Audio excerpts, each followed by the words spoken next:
যখন দিল্লি বা কলকাতা কেন্দ্রিক ব্রিটিশ সরকার ছিল তখন আপনার চিটাগং কালুরঘাটের কথা চিন্তা করেন, একদম ফার্দেস্ট সাউথে তারা একটা ব্রিজ করেছে। ছোটো ছোটো স্টিল সেকশনকে জোড়া দিয়ে একটা বড় সেকশন তৈরি করা।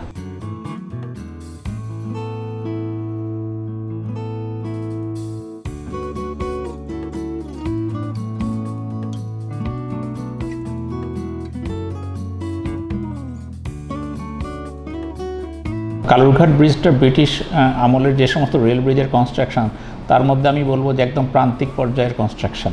যখন দিল্লি বা কলকাতা কেন্দ্রিক ব্রিটিশ সরকার ছিল তখন আপনার চিটাগং কালুরঘাটের কথা চিন্তা করেন, একদম ফার্দেস্ট সাউথে তারা একটা ব্রিজ করেছে।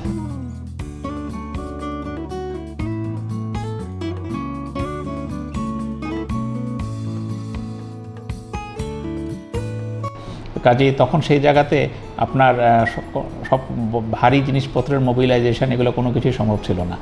কাজেই ওনাদের যে কনস্ট্রাকশন টেকনিকটা ছিল যে ছোট ছোট স্টিল সেকশনকে জোড়া দিয়ে একটা বড় সেকশন তৈরি করা।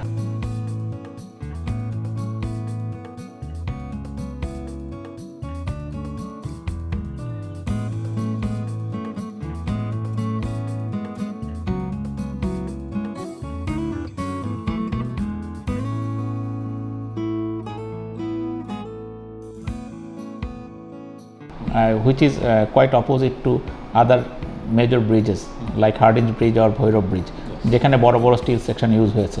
বাট কালুরঘাট ব্রিজে স্টিল সেকশনগুলো অনেক ছোট ছোট স্টিল সেকশনের সমন্বয়ে বড় সেকশন তৈরি করা হয়েছে। So it was the technique they adopted there.